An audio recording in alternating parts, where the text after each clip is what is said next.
Transitions group Primrose Hill asked Green Bean London to come and film at one of their community events. Today, people are gathering at the newly reopened library to hear lawyer and environmental campaigner Polly Higgins speak about Ecocide. So welcome, it's great to see such a big turnout. I'm going to hand over to Polly. Actually, this is a very special place for me because I used to squat in a bank up the road about 20 years ago. That was before I became a lawyer. Polly wants to make Ecocide the 5th crime against peace in international law. But what is Ecocide? Ecocide is environmental genocide. So it's mass damage and destruction on a huge scale here.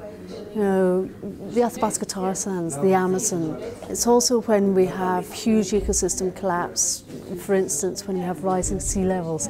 The earth is in need of a good lawyer. And that was one of those thoughts that wouldn't let me alone. That led to a whole kind of line of inquiry. Why is it that here I was representing good people from big transnational corporations who were making an awful lot of money out of damaging and destroying the earth, and they thought it was completely normal. And what I discovered was, of course, in fact, it is the law to put profit first. Doro helps run the transition group and told Green Bean London why she felt this evening was so important. We organised this evening as part of our awareness raising that we do every month, and it's particularly great that we got Polly, who's such an inspiring speaker. We have a universal declaration of human rights. What if the earth had rights too? My legal friend said to me, well, Polly, there's a whole load of environmental law out there, what are you talking about? But I said, well, it's not working, it can't be. All you have to do is look at the Amazon to know that.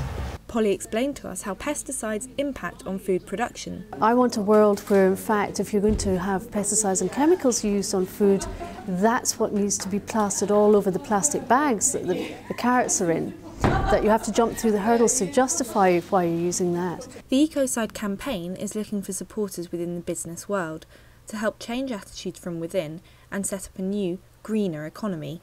And we're seeking a visionary business leader to stand up and speak out at the Rio Earth Summit. Because 2 days before the Earth Summit, big business is meeting big politics. And it's about all of us coming to the table without blame and saying nobody comes to this table with clean hands, least of all myself. Because when I was researching this, I looked into the origins of the oil industry, and to my absolute amazement, I discovered that the very first and the very largest oil field of its kind was actually discovered by an ancestor of mine. Thank you very much.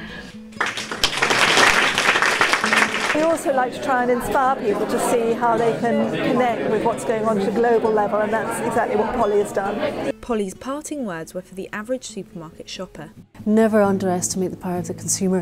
In fact, supermarkets, if they get 4 complaints, they will consider whether or not to take something off the supermarket shelves if they get it all in 1 week. So it is really worthwhile remembering that the consumer's voice, you might think you're a lone voice, but in fact you might just be the trigger. You might be number 4 after 3 other people having stood up and said the very same thing that can change how a supermarket actually does something.